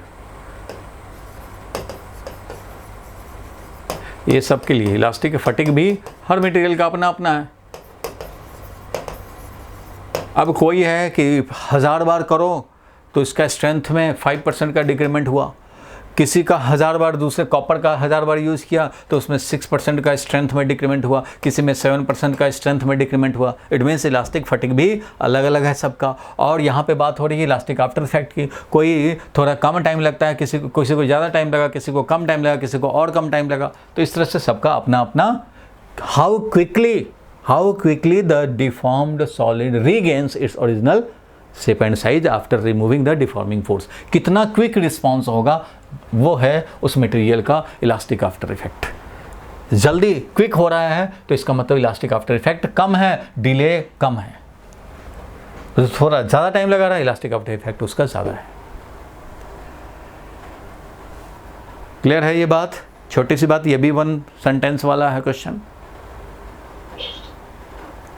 चलो आगे बढ़ते हैं हम लोग, नेक्स्ट क्वेश्चन पे चलते हैं। यही मेन है आज का टॉपिक, स्ट्रेस स्ट्रेन कर्व।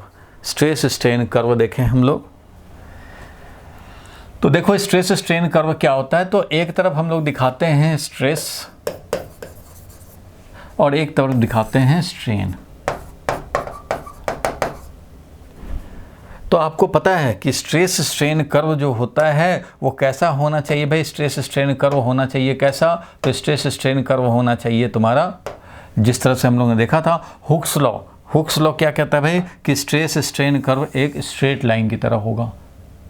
क्यों? क्योंकि डायरेक्टली प्रोपोर्शनल है। हुक्स लॉ कहता है डायरेक्टली प्रोपोर्शनल।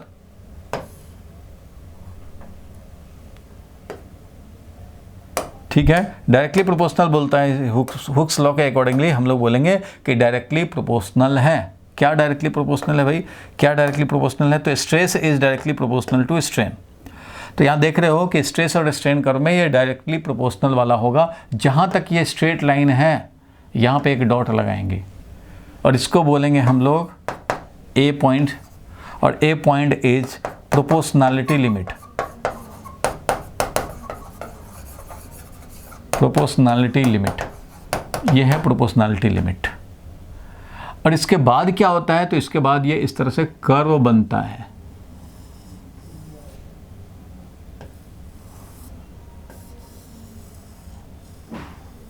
इस तरह का ये कर्व बनता है। अब ध्यान देना क्या हुआ, क्या कह रहा हूं मैं। इस बात को, बहुत माइन्यूट बात है, इसमें समझने की ज़रूरत है। ये वाला आया ए पॉइंट, ये वाला आया बी पॉइंट, ये वाला आया B point.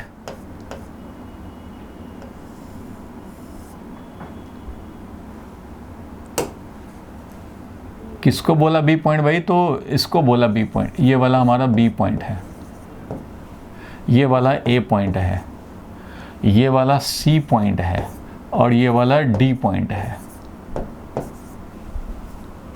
A B C D. ए को बोला प्रोपोर्शनैलिटी लिमिट, बी को बोला इलास्टिक लिमिट। बी को बोला जाता है इलास्टिक लिमिट और इसका दूसरा नाम यील्ड पॉइंट भी है। यील्ड पॉइंट भी इसको बोलते हैं YIELD, यील्ड पॉइंट भी बोलते हैं। और सी क्या है भाई? तो सी है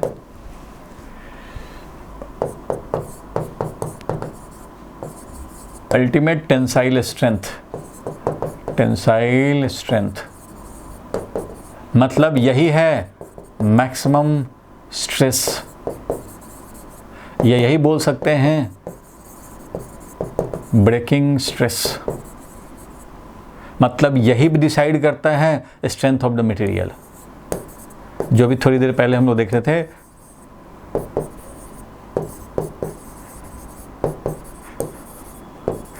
कौन मटेरियल कितना स्ट्रांग है वो कौन बताएगा?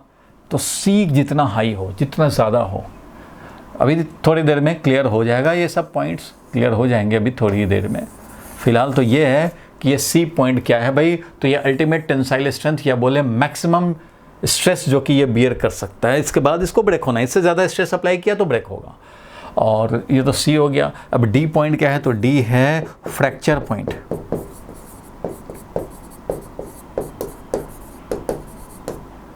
डी है हो गया तुम्हारा फ्रैक्चर पॉइंट, ध्यान देना है फ्रैक्चर पॉइंट। अब ये क्या क्या है जरा समझा जाए अब धीरे धीरे करके, एक एक करके। ये तो भैया जीरो दिखा दिया। ए है प्रोपोर्शनैलिटी लिमिट। क्यों बोलते हैं इसको प्रोपोर्शनैलिटी लिमिट? क्योंकि इसी लिमिट तक stress is directly proportional to strain. Stress directly proportional to strain यहीं तक दिख रहा है। इसके बाद ये डायरेक्टली प्रोपोर्शनल नहीं है, ये कर्व है। यहाँ पे ए बी जो है वो एक कर्व है, ए बी कर्व है, ठीक है भाई। ओ ए क्या है? स्ट्रेट लाइन है।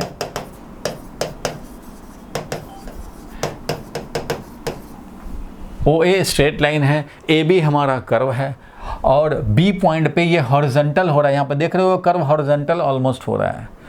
तो देखो ये है प्रोपोर्शनैलिटी लिमिट, क्योंकि जीरो से लेकर के यहाँ तक प्रोपोर्शनल होता है। मतलब ये है कि अगर एक मान लो हमने रॉड लिया और इस पर फोर्स लगाना शुरू किया, ठीक है भाई, तो इसमें कुछ एक्सटेंशन भी आएंगे, बिल्कुल आएंगे भाई।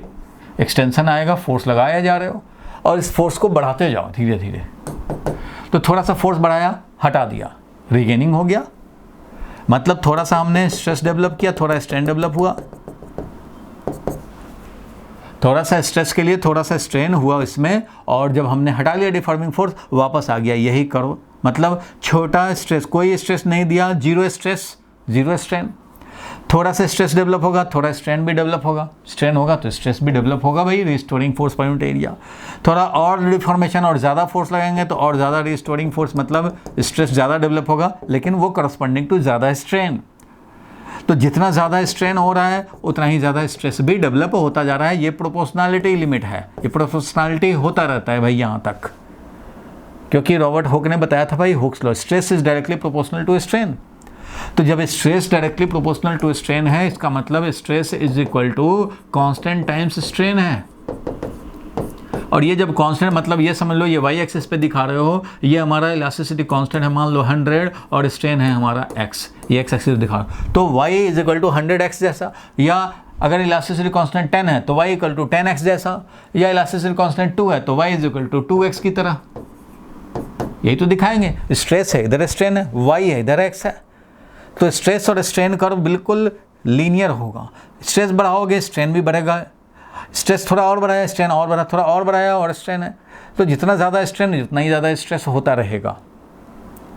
मीन्स स्ट्रेस और स्ट्रेन इज डायरेक्टली प्रोपोर्शनल। इसलिए प्रोपोर्शनैलिटी लिमिट यही है, और इसी लिमिट तक वैलिड है strictly Hooke's law. Hooke's law strictly अगर बोलें, बिल्कुल एक्यूरेटली बोलें, तो हुक्स लॉ साहब जो बोलते हैं हुक साहब कि भाई stress is directly proportional to strain, तो वो तो इलास्टिक लिमिट तक नहीं, सिर्फ प्रोपोर्शनैलिटी लिमिट तक है। तो इसमें छोटा सा पॉइंट, क्लू पॉइंट है, आपको ध्यान रखना है, लिखवा भी दूंगा कि ये जो एक्यूरेटली अगर पूछा जाए भाई में तुमसे कि क्या हुक्स लॉ इलास्टिक लिमिट तक वैलिड है, हुक साहब का कहना तो यही था, within elastic limit, within elastic limit. उनका कहना था within elastic limit stress is directly proportional to strain. लेकिन इलास्टिक लिमिट तो यहाँ है, इलास्टिक लिमिट तो भैया यहाँ भी है, तो इलास्टिक लिमिट तक थोड़ी ना stress directly proportional to strain है, नहीं है। ये तो रॉबर्ट हुक के वर्ड्स को अभी भी हम लोगों ने मेंटेन किया है कि stress is directly proportional to strain within elastic limit. इस इलास्टिक को हटा करके प्रोपोर्शनैलिटी कर देना चाहिए, क्योंकि विद इन प्रोपोर्शनैलिटी लिमिट ही stress is directly proportional to strain होता है। बट ये अभी तक हटाया नहीं गया है, अभी तक हुक साहब का ओरिजिनल वर्ड यूज़ किया जा रहा है, क्योंकि ये प्रोपोर्शनैलिटी लिमिट और इलास्टिक लिमिट में बहुत ज़्यादा गैप नहीं होता है, दोनों पास पास ही होते हैं, इसलिए विद इन इलास्टिक लिमिट ही अब तक चला रहा है स्टेटमेंट में, ये अब तक चला रहा है। लेकिन जब भी आपको स्ट्रेस दे करके पूछा जाए, जोर दे के पूछा जाए कि ये कहाँ तक वैलिड है, क्या सही में stress directly proportional to strain elastic limit तक है, तो आपको बोलना होगा नहीं, पूरा इलास्टिक लिमिट तक तो नहीं होता, उससे थोड़ा पहले आता है प्रोपोर्शनैलिटी लिमिट, वहीं तक ये डायरेक्टली प्रोपोर्शनल होगा। इसके बाद तो ये कर्व बन गया। डायरेक्टली प्रोपोर्शनल होना मतलब एक स्ट्रेट लाइन होना, स्ट्रेट लाइन होना। कर्व बन जाए तो उसको डायरेक्टली प्रोपोर्शनल नहीं बोलते हैं, फिर तो भैया वो चेंज हो जाएगा, इक्वेशन चेंज हो जाएंगे। लीनियर इक्वेशन हमारा ये जो प्रोपोर्शनैलिटी का जो इक्वेशन है, वैलिडिटी है, वो अप टू प्रोपोर्शनैलिटी लिमिट ही है, इसलिए इसका नाम प्रोपोर्शनैलिटी लिमिट रखा गया। ये 0 से लेकर b तक ये पूरा इलास्टिक लिमिट है। पहले तो प्रोपोर्शनैलिटी लिमिट आप समझे कि जितना ज़्यादा स्ट्रेस होगा उतना ही ज़्यादा स्ट्रेन भी होता रहेगा, दोनों एक दूसरे के प्रोपोर्शनल रहेंगे। और ये जो प्रोपोर्शनैलिटी कांस्टेंट है यही अपना इलास्टिसिटी कांस्टेंट है, दैट इज मान लो यंग्स मॉडुलस है या बल्क मॉडुलस है, जो भी आप समझते हो। जितना ज़्यादा इसका स्लोप होगा, स्लोप ही हमारा यंग्स मॉडुलस है, स्ट्रेस और स्ट्रेन का स्लोप। क्योंकि इसका स्लोप का मतलब हो गया tan थीटा, तो आप बोलो tan थीटा का वैल्यू क्या होगा? tan थीटा का वैल्यू होगा stress upon strain. Stress upon strain का मतलब क्या है? Young's modulus. Stress upon strain का मतलब है Young's modulus, that is elasticity constant. ठीक है, प्रोपोर्शनैलिटी लिमिट समझा। इलास्टिक लिमिट क्या होता है उसको जरा समझा जाए। तो मैंने अभी बताया कि थोड़ा सा डिफॉर्म किया स्प्रिंग को या रॉड को या वायर को, छोड़ दिया, वापस आ गया। थोड़ा डिफॉर्म्ड हुआ, छोड़ दिया, डिफॉर्मिंग फोर्स हटाया, वापस आ गया। थोड़ा यहाँ स्ट्रेन डेवलप हुआ, स्ट्रेस भी उतना ही डेवलप, उसी के कॉरस्पॉन्डिंग डेवलप हुआ, ज़्यादा स्ट्रेस और स्ट्रेन। लेकिन जब हटा दिया डिफॉर्मिंग फोर्स, वापस आ जाएगा, इसी कर्व को ट्रेस करता हुआ ये वापस आ जाएगा, रिट्रेस करके 0 0 हो जाएगा। मीन्स अब 0 स्ट्रेस रहा, 0 स्ट्रेन रहा, रिगेनिंग हो गया। फिर आपने थोड़ा और डिफॉर्मेशन किया, यहाँ तक आ गए, तो भैया उसके लिए ज़्यादा स्ट्रेस डेवलप हुआ, ज़्यादा स्ट्रेन भी डेवलप हुआ। फिर हटा दिया, वापस आ जाएगा। फिर इस बार 20 न्यूटन के बदले में अब 22 न्यूटन लगाया। अच्छा भाई 22 न्यूटन लगाओगे तो अब ज़्यादा स्ट्रेस डेवलप हुआ और ज़्यादा स्ट्रेन भी डेवलप हुआ। अब 25 न्यूटन लगा रहे हो, हाँ भाई तो ज़्यादा स्ट्रेस डेवलप हो रहा है, ज़्यादा स्ट्रेन भी डेवलप हो रहा है, दोनों बढ़ते जा रहे हैं। हटाया, वापस आ गया। अब इस बार 26 न्यूटन लगाएंगे। अच्छा तो फिर ज़्यादा स्ट्रेस, ज़्यादा स्ट्रेन, फिर हटाया, फिर वापस। अच्छा अब हम लोग मान लो लगा रहे हैं 30 न्यूटन। 30 न्यूटन के कॉरस्पॉन्डिंग ये स्ट्रेस बना और ये स्ट्रेन बना। हटाया, वापस आया। ठीक है भाई, और बढ़ाया हमने तो अब यहाँ तक आ गए। मतलब अब 35 न्यूटन लगाया और उसके कॉरस्पॉन्डिंग ज़्यादा स्ट्रेस डेवलप हुआ, ज़्यादा स्ट्रेन भी डेवलप हुआ। हटाया, डिफॉर्मिंग फोर्स, वापस आ गया, यही वाला रिट्रेस करता हुआ। ठीक है, इसके बाद क्या हुआ भाई? तो उसके बाद और ज़्यादा, अब 35 से ज़्यादा 40 न्यूटन लगाया। 40 न्यूटन लगाया तो ये हो गया भाई, यहाँ पे आ गए 40 न्यूटन कॉरस्पॉन्डिंग, स्ट्रेस भी ज़्यादा हुआ, स्ट्रेन भी ज़्यादा हुआ। हटाया, वापस आया। वापस आया तो ऐसे वापस आया, प्रोपोर्शनल तो नहीं रहा, प्रोपोर्शनल तो नहीं है, आया तो इसी ट्रेस पे रिट्रेस करता हुआ वापस आ गया। थोड़ा और बढ़ाया, 45 न्यूटन के कॉरस्पॉन्डिंग हमें जो भी स्ट्रेस बना और उसके कॉरस्पॉन्डिंग स्ट्रेन बना। ठीक है भाई, हटाया, वापस आया, ऐसे ही वापस आया। लेकिन एक यहाँ लिमिट अब आ रहा है। मान लो 49 न्यूटन के कॉरस्पॉन्डिंग इतना स्ट्रेस डेवलप हुआ और उसके बाद इसके कॉरस्पॉन्डिंग इतना स्ट्रेन डेवलप हुआ। अब हटाया तो वापस पूरा नहीं आया, क्योंकि बी को तुम क्रॉस कर गए। ये इलास्टिक लिमिट को जैसे ही क्रॉस करोगे तो इस बार हटाया डिफॉर्मिंग फोर्स तो ये रिगेनिंग तो करेगा बट कंप्लीट रिगेनिंग नहीं करेगा। मतलब क्या करेगा? तो कंप्लीट रिगेनिंग ना करके ये ऐसे आता है वापस। जब इलास्टिक लिमिट तुमने क्रॉस कर दिया तो तुम डिफॉर्मिंग फोर्स हटा भी लोगे तो ये वापस ऐसे आ जाता है और पूरा का पूरा स्ट्रेस, अब रिगेनिंग टेंडेंसी तो 0 हो गया लेकिन स्ट्रेन वापस 0 नहीं हुआ, स्ट्रेन कुछ रह गया। इसको बोलते हैं परमानेंट सेट। क्या बोलते हैं इसको? Permanent set. मतलब तुमने लिमिट क्रॉस किया तो इतना डिफॉर्मेशन तो ये हो गया, अब ये वापस नहीं आएगा। इसको बोलते हैं परमानेंट सेट। ये परमानेंट सेट हो गया जैसे ही तुमने इलास्टिक लिमिट ये क्रॉस किया, बी बी लिमिट को बोलते हैं इलास्टिक लिमिट। इलास्टिसिटी तो यहाँ तक है, मतलब इसके पहले तुमने हटाया था तो वापस आया था, और यही कर्व रिट्रेस करके वापस आया था, यही वाला जो है ये कर्व वाला वापस आ गया था।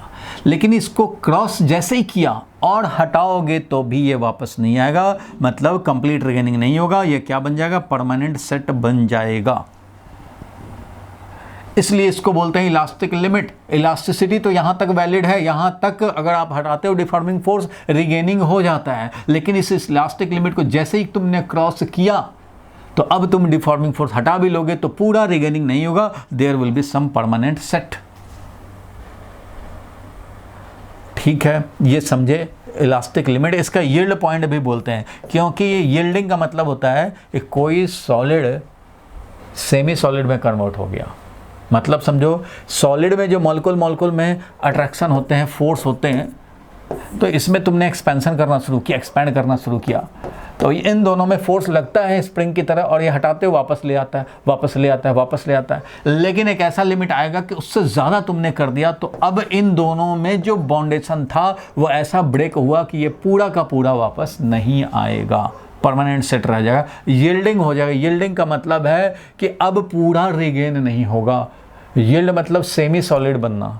समझो रोटी बेलने के पहले जो गोला होता है वो सेमी सॉलिड है, ना तो वो सॉलिड है ना लिक्विड है। गीली मिट्टी का अपने गोला बनाया, ठीक है, पानी डाल के पहले आटा को जैसे गूंथ देते हैं, उसके बाद रोटी बनाने के पहले जो गोला बनाते हैं वो क्या है, सेमी सॉलिड है।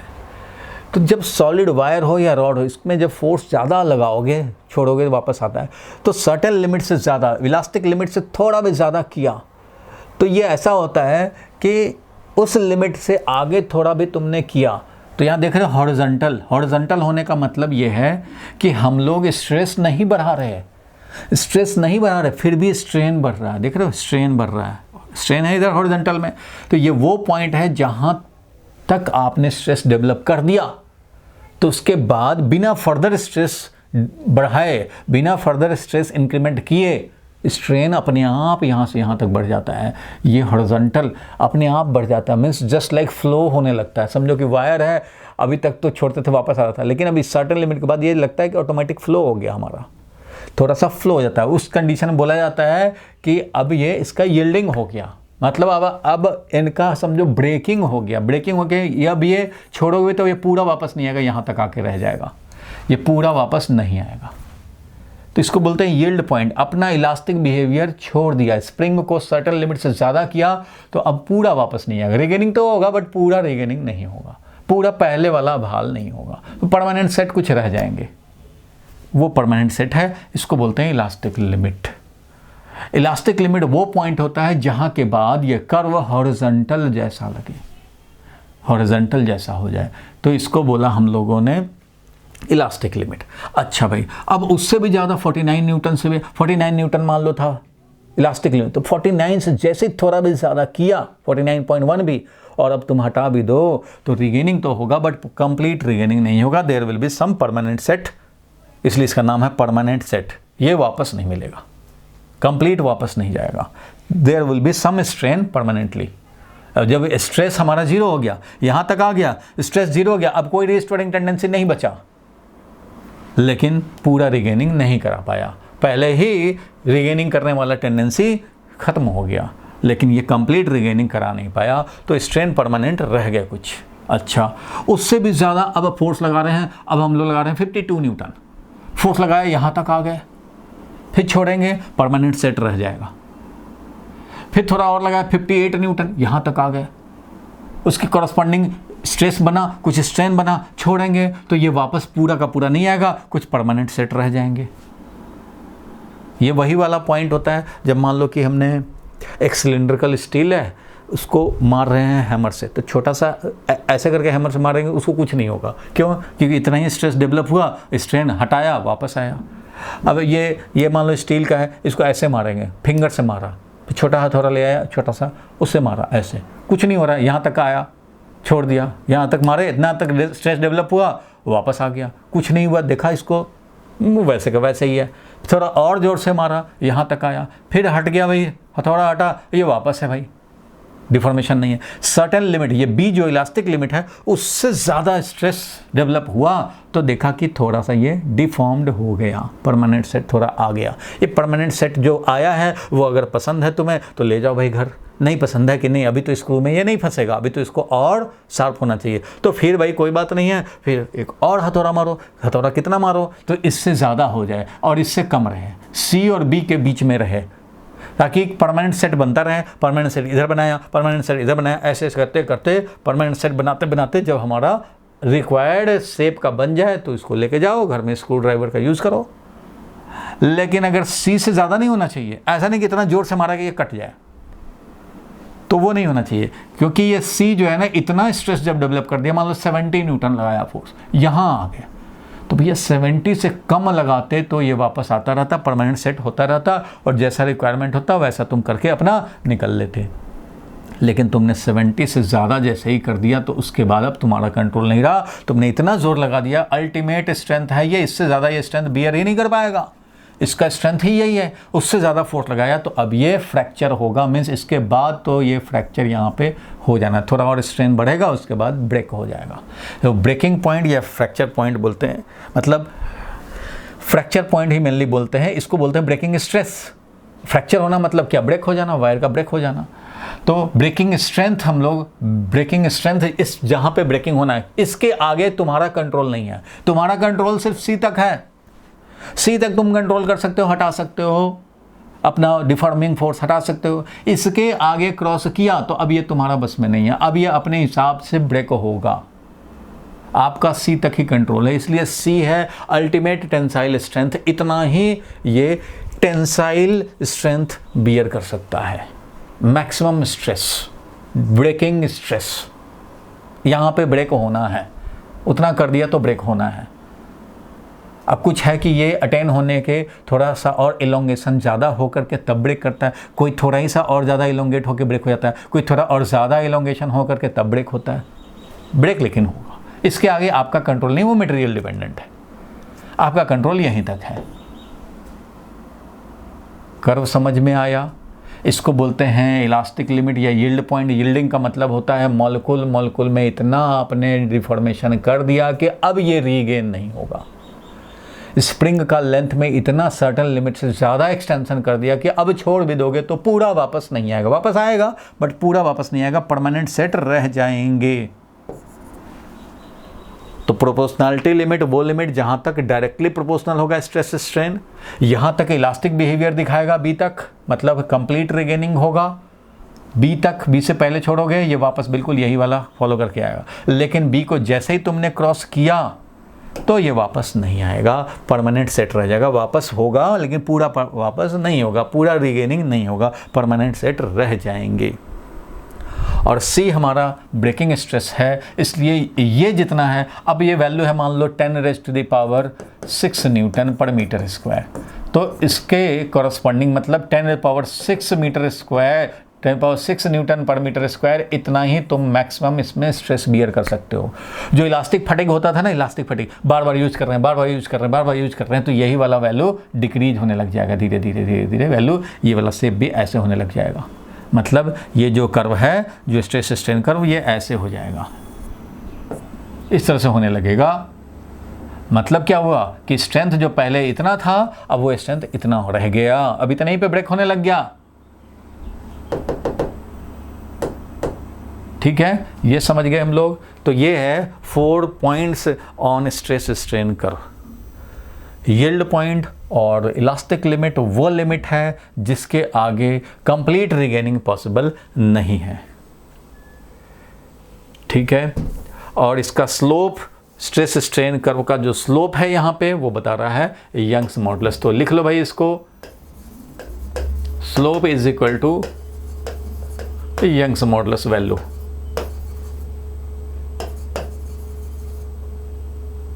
और ये यंग्स मॉडुलस मतलब, यंग्स मॉडुलस का मतलब है,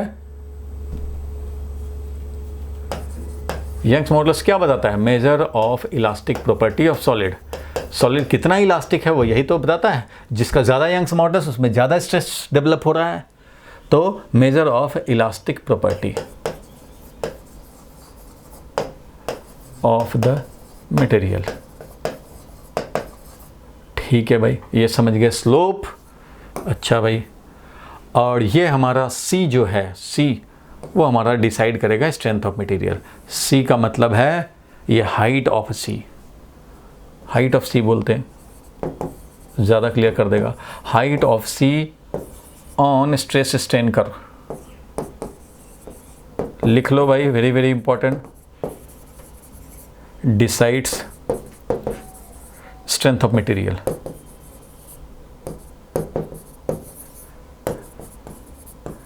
और इसका नाम क्या है वो तो हमने पहले ही लिखवा दिया है, अल्टीमेट टेंसाइल स्ट्रेंथ और ब्रेकिंग स्ट्रेस।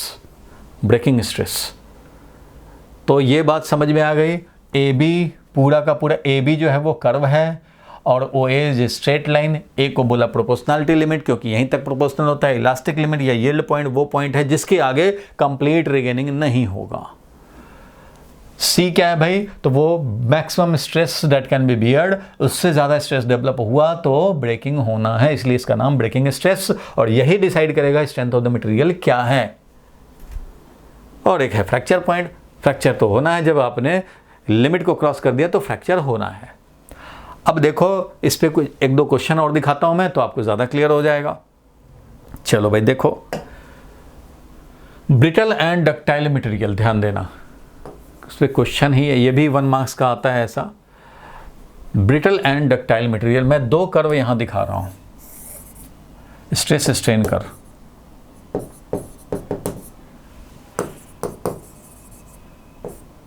फिर क्वेश्चंस देखेंगे। और फिलहाल यह है कि ब्रिटल मटेरियल किसको बोलते हैं और डक्टाइल मटेरियल किसको बोलते हैं। तो देखो स्ट्रेस स्ट्रेन कर्व किसी मटेरियल का इस तरह का होता है,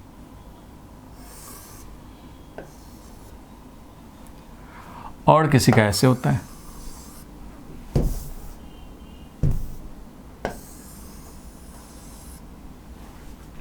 तो ध्यान देना, ये जो यहाँ प्रोपोर्शनलिटी लिमिट, यहाँ इलास्टिक लिमिट, और ये है ultimate tensile strength. Elastic limit ये है, इससे ज़्यादा स्ट्रेस बियर हुआ तो इलास्टिक लिमिट क्रॉस, ये बी वाला पॉइंट है, ये ए वाला है, ये सी वाला है। और ये है तुम्हारा फ्रैक्चर, मतलब ये है हमारा ब्रेकिंग स्ट्रेस, और ये है तुम्हारा इलास्टिक लिमिट के कॉरस्पॉन्डिंग स्ट्रेस। अब इन दोनों स्ट्रेस में डिफरेंस बहुत कम है। इन दोनों में जो डिफरेंस है वो कितना है वो आप सोच लो। ये है दोनों में डिफरेंस, समझो। अब आपको स्ट्रेस क्या करना पड़ेगा, तो स्ट्रेस इनके बीच में, इतने के बीच में रखोगे तब ना, जो स्क्रू ड्राइवर बनाना चाह रहे हो तो उसको आप न टूटने देना है, न ब्रेक होने देना है, और न ही ये इतना कम लगाना है कि वापस आता रहे वापस आता रहे। हमें तो भाई इसको शेप में बनाने हैं। तो तुम्हें इससे ज़्यादा, यानी कि इलास्टिक लिमिट से ज़्यादा करोगे तभी तो कुछ चेंज आएगा इसमें परमानेंट। तो इलास्टिक से ज़्यादा करना है लेकिन सी से कम रखना है। तो ऐसा यहाँ मौका मिलेगा ही नहीं तुम्हें। इतना कम गैप है कि तुम चाहे तो तुम्हारा सी से एक्सीड कर जाएगा, या तो फिर बी के पहले ही रहेगा, चाहे तो कुछ नहीं होगा, या तो सीधा ब्रेक ही हो जाएगा। मीन्स ऐसे मटेरियल जिसमें ये वेरी वेरी नैरो, इन दोनों के बीच में जो गैप है वो बहुत बहुत कम हो, इतना कम हो, नेग्लिजिबली हो। Narrow gap between elastic limit and breaking stress, अगर ऐसा हो तो वो ब्रिटल मटेरियल है। तो वो मटेरियल ब्रिटल है। ब्रिटल है मतलब आप एग्जाम्पल से समझोगे ज़्यादा। पहले बोर्ड पे लिखने के लिए चौक होता था, चौक से लिखते थे लोग, पढ़ाते थे। या ब्रिक होता है जिससे कि हम लोग घर बनाते हैं, ठीक है भाई। तो आप सोचोगे कि अच्छा ये जो ईंट है उसको मार मार के हथौड़े से और इसको शेप में बना लेते हैं, इसको थोड़ा पॉइंटेड बना देते हैं। तो क्या पॉसिबल है? या तो तुम मारोगे हथौड़ा से तो कुछ नहीं होगा, थोड़ा और जोर लगाया तो कुछ नहीं होगा, ये शार्प नहीं बनेगा। थोड़ा और जोर लगाया कुछ नहीं हुआ, थोड़ा और जोर लगाया तो टूट गया। चौक है, चौक को तुम सोचोगे कि ऐसे इसको ऐसे करके या बेंड करके इसको, ऐसा जो चौक है तुम्हारे पास जो लिखते हो बोर्ड पे, इसको ऐसे कर देते हैं, थोड़ा सा ऐसे करके ऐसे कर देते हैं। तो क्या ऐसे हो जाएगा? इसके बदले में अगर कोई वायर होता तो वो ऐसे हो जाता। लेकिन ये चौक नहीं होगा क्योंकि चौक ब्रिटल है। चाहे तो इसमें कुछ नहीं होगा, इसमें ऐसे करोगे कम फोर्स लगाओगे कुछ नहीं होगा, या तो फिर ये सीधा ब्रेक हो जाएगा, फोर्स लगाएंगे सीधा ब्रेक होगा। ईंट चौक ऐसा ही एग्जांपल है, ब्रिटल है। इसमें ये गैप इतना कम है कि तुम उसमें मेंटेन ही नहीं कर पाओगे, उसमें तुम अप्लाई नहीं कर पाओगे स्ट्रेस, इसलिए चाहे तो ब्रेक कर जाएगा और चाहे तो कुछ नहीं होगा, तो उसको ब्रिटल मटेरियल बोलते हैं।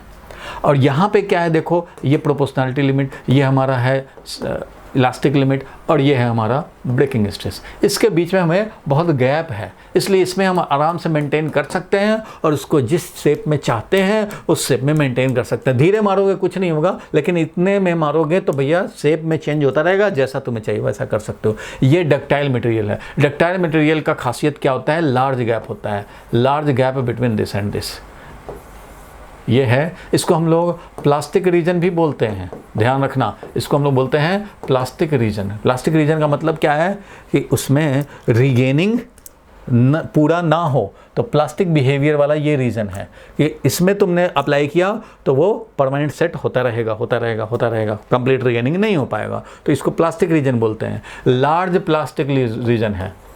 प्लास्टिक रीजन का मतलब है गैप बिटवीन बिटवीन बी जो होता है यील्ड पॉइंट यानी elastic limit, and C ultimate tensile strength.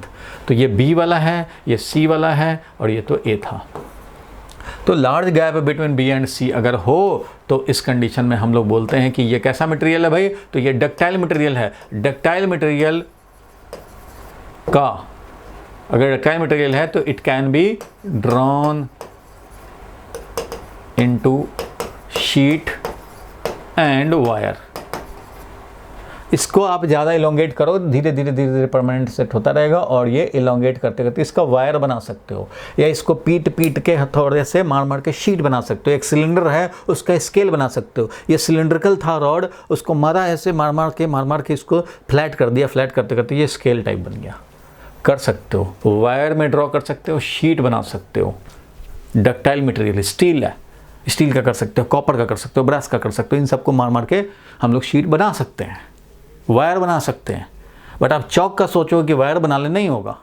Brick का सोचेंगे वायर बना लेते हैं, नहीं होगा, ब्रिटल मटेरियल है। समझ में आ गया? जिसमें नैरो गैप होगा यानी कि narrow plastic region, negligible plastic region ऐसा बोल सकते हैं। नेग्लिजिबल प्लास्टिक रीजन,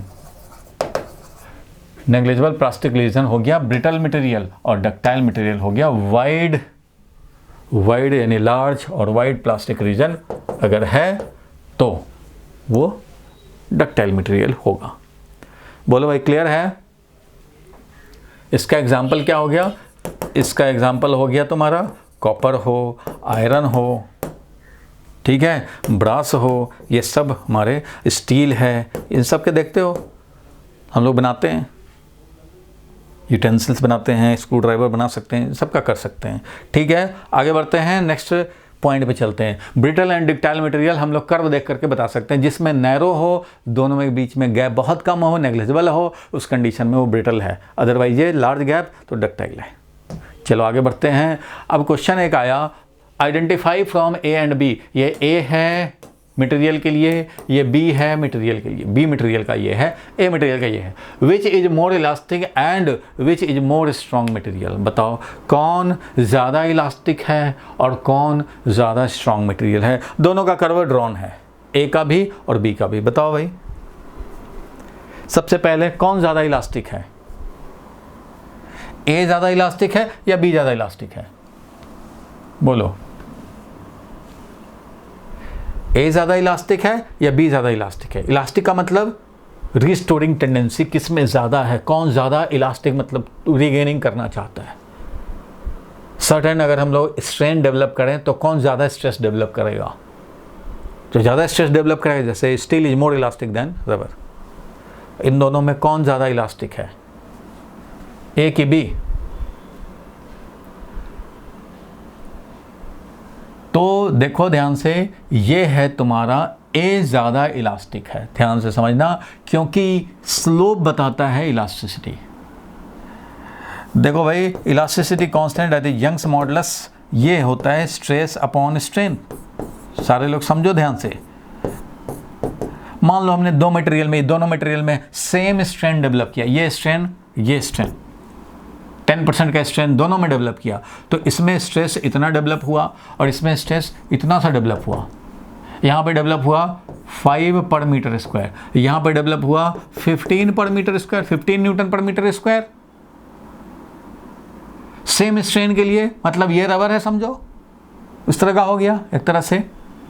तो दो मटेरियल में कंपेयर कर रहे हैं तो सेम स्ट्रेन, दोनों में सेम स्ट्रेन प्रोड्यूस किया। दोनों में मान लो 10 सेंटीमीटर का था, 1 सेंटीमीटर का दोनों में, तो दोनों में स्ट्रेन सेम प्रोड्यूस किया। तो सेम स्ट्रेन मतलब सेम मैग्नीट्यूड का थप्पड़ लगाया रमेश को, सुरेश को, और इसने क्या किया भाई, थोड़ा गाली दे दिया इसने, तो भाई पिस्टल ही निकाल दिया कि आज तो खून कर देंगे। तो ये ज़्यादा इलास्टिक हुआ ना, ये ज़्यादा रिस्टोर करना चाहता है अपने इज्जत को ये। इसलिए यंग्स मॉडुलस देखते हैं इलास्टिसिटी के लिए, इलास्टिसिटी कांस्टेंट, इसलिए बोलेंगे ए इज मोर इलास्टिक, क्योंकि इसका स्लोप वैल्यू कम है। स्लोप का मतलब गिवन स्ट्रेन के लिए स्ट्रेस वैल्यू, गिवन स्ट्रेन के लिए स्ट्रेस वैल्यू, तो स्लोप यहाँ ज़्यादा है, इसका मतलब कि छोटे से स्ट्रेन के लिए ज़्यादा स्ट्रेस डेवलप होगा। तो इज मोर इलास्टिक, क्योंकि यंग्स मॉडुलस सोज इलास्टिसिटी का वैल्यू सोज इलास्टिसिटी। क्लियर है भाई, बोलो ए इज मोर इलास्टिक। ठीक है, ये क्लियर है अगर। तो अब जरा देखें हम लोग कि प्लास्टिक ये इलास्टिक ये है, तो अब हम लोग जानना चाहेंगे, अच्छा दूसरा बात था कि कौन स्ट्रॉन्ग मटेरियल है, स्ट्रॉन्ग कौन है, कौन ज़्यादा स्ट्रॉन्ग, कौन ज़्यादा बियर कर सकता है बिना ब्रेक हुए। स्ट्रॉन्ग का मतलब क्या हो, कौन ज़्यादा स्ट्रांगली, मतलब कि अगर वायर बना करके दोनों का सेम क्रॉस सेक्शन वाला वायर बना दे तो कौन ज़्यादा लोड बियर कर सकता है। तो भैया जिसका ब्रेकिंग स्ट्रेस ज़्यादा हो, जो ज़्यादा स्ट्रेस पे ब्रेक करता हो वो ज़्यादा स्ट्रॉन्गर होगा, जो छोटे मोटे स्ट्रेस से ब्रेक कर जाए वो तो कम वीक होगा मटेरियल। तो स्ट्रॉन्ग कौन डिसाइड करता है, तो ये डिसाइड करता है स्ट्रेंथ ऑफ द मटेरियल। ये जो सी पॉइंट है ना, ये बताता है कितना स्ट्रॉन्ग है। ये है मान लो तुम्हारा जो भी वैल्यू, उससे तो ये ज़्यादा है, देख रहे हो, उससे ज़्यादा है ये, तो इसका तो इतना ही है। अगर ये वैल्यू मान लो 10 का पावर 5 न्यूटन पर मीटर स्क्वायर है ब्रेकिंग स्ट्रेस, तो यहाँ पे है मान लो ये है 10⁻⁶ न्यूटन पर मीटर स्क्वायर, तो इसका ब्रेकिंग स्ट्रेस। तो ब्रेकिंग स्ट्रेस बताया तो था अभी कि ब्रेकिंग स्ट्रेस किसका ज़्यादा होगा, वो strength of the material decide करेगा। स्ट्रेंथ ऑफ द मटेरियल, तो ये ज़्यादा स्ट्रॉन्ग है इसलिए इस पर ज़्यादा लोड दिया जा सकता है ऐसे मटेरियल पे। ठीक है, तो ये मोर स्ट्रॉन्गर है, मोर स्ट्रॉन्गर, क्योंकि लार्जर ब्रेकिंग स्ट्रेस है।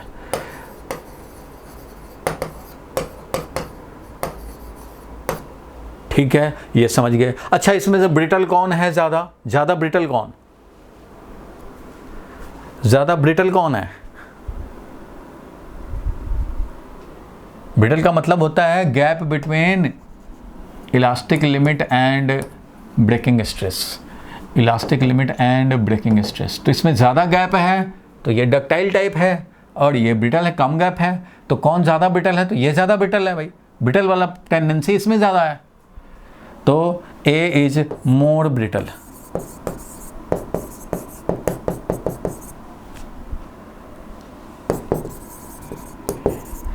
ब्रिटल का मतलब क्या, टूट जाना, परमानेंट सेट उसमें आप करना मुश्किल होगा।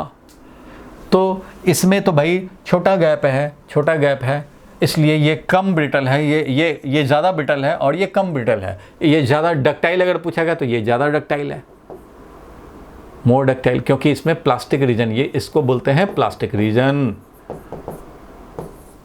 और जब प्लास्टिक रीजन लार्ज है इसलिए ये ज़्यादा डक्टाइल होगा, इसलिए ये मोर डक्टाइल समझेंगे। वो लेस डक्टाइल, ये मोर डक्टाइल, ये लेस ब्रिटल, वो मोर ब्रिटल। बोलो क्लियर है यहाँ तक? Yes sir. चलो और क्वेश्चन देख लेते हैं हम लोग। चलो देखो, एक और छोटा सा टर्म है इलास्टोमर। ये इलास्टोमर क्या होता है, जैसे रबर बैंड होता है ना जो न्यूज़पेपर वाले यूज़ करते हैं, रबर बैंड, इलास्टोमर एक स्पेशल मटेरियल समझो, कैटेगरी ऑफ मटेरियल है, जिसमें क्या होता है कि बहुत ज़्यादा स्ट्रेस और स्ट्रेन का हम लोग, स्ट्रेस है और ये स्ट्रेन है, इसमें हम लोग ब्रेक होने से पहले बहुत ज़्यादा स्ट्रेन डेवलप कर सकते हैं। It can be stretch elastically up to large value of elongation, बहुत लार्ज वैल्यू ऑफ इलोंगेशन तक हम लोग इसको इलास्टिक लिमिट के अंदर कर सकते हैं। इसको जब छोड़ें तो ये वापस आ जाए।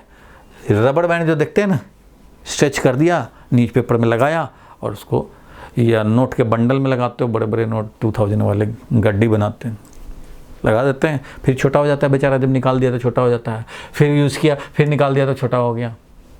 ये क्या है? इलास्टोमर है। अब ऐसा स्टील थोड़ी होगा कि अपने से 10 टाइम्स ज़्यादा लॉन्ग हो जाए और छोड़े तो वापस आ जाए। रबर में तो ऐसा, रबर बैंड में ऐसा होता है 10 टाइम्स 20 टाइम्स ज़्यादा हो जाता है उसका लेंथ और छोड़े तो वापस आ जाए। तो within elastic limit it can be stretched elastically मतलब रिस्टोरिंग होने वाला प्रॉपर्टी रहे इसमें। इलास्टिकली इसको हम लोग up to large value of elongation 5 times 10 times 20 times original length, ठीक है। तो इसलिए ऐसा है, तो इसको इलास्टोमर बोलते हैं। स्पेशल टाइप का मटेरियल है, ठीक है, जिसमें कि और एक बात और ध्यान रखना कि इलास्टोमर हुक्स लॉ फॉलो नहीं करता। क्यों? ये स्टार्टिंग से ही कर्व रहता है, इसमें प्रोपोर्शनैलिटी वाला बात आता ही नहीं है। Does not follow Hooke's law, ये हुक्स लॉ फॉलो नहीं करता, हुक्स लॉ फॉलो नहीं करेगा, ठीक है, क्योंकि ये कर्व है फ्रॉम स्टार्टिंग, कर्व ऑलवेज। इसका स्ट्रेस स्ट्रेन कर्व ही, ये हमेशा कर्व ही रहेगा, स्ट्रेस स्ट्रेन कर्व ही रहेगा, ये हमेशा कर्व ही रहेगा। इसलिए ये प्रोपोर्शनैलिटी है ही नहीं, नो प्रोपोर्शनैलिटी नहीं है, इसलिए हुक्स लॉ नहीं फॉलो करता ये। लेकिन ये इलास्टिसिटी जरूर फॉलो करता है, इलास्टिसिटी मेंटेन रखता है up to very large elongation. Clear है यहाँ तक? ऐसे मटेरियल को इलास्टोमर बोलते हैं। रबर बैंड एग्जांपल हो गया रबर, ठीक है। क्लियर है यहाँ तक? बोलो भाई। Yes sir. तो ये 1 मार्क्स वाला है ये सब। और देखें हम लोग तो हुक्स लॉ के रिगार्डिंग क्लू पॉइंट तो पहले भी डिस्कस किया था, अभी फिर मैं बता दे रहा हूँ कि स्ट्रिक्टली इट इज़ वैलिड। अगर स्ट्रिक्टली बोला जाए तो strictly it is valid till proportionality limit.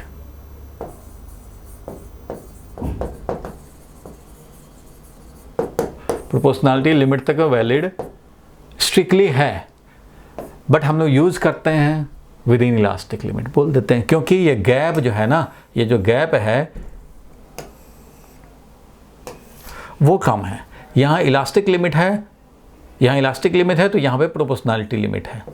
तो प्रोपोर्शनैलिटी लिमिट इलास्टिक लिमिट में बहुत ज़्यादा डिफरेंस नहीं होता है, इसलिए हम लोगों ने ये ए है और ये बी है, तो इन दोनों को हम लोगों ने, क्योंकि हुक साहब ने बोला था भाई विद इन इलास्टिक लिमिट, तो वो हम लोग मेंटेन करके रख लिए। चलो भाई डेफिनेशन में वही रहे, बट समझना है एग्जैक्ट सेंस में जब भी बोला जाए तो within proportionality limit strictly valid है। इलास्टिसिटी जो प्रॉपर्टी है वो हमारा इलास्टिक लिमिट तक है, और इससे क्रॉस किया तो ये यहाँ पे लाकर छोड़ेगा, मीन्स कुछ परमानेंट सेट रह जाएंगे, कंप्लीट रिगेनिंग नहीं होगा। इसी बात का फायदा उठाते हैं और हम लोग मटेरियल के शेप को चेंज करते रहते हैं।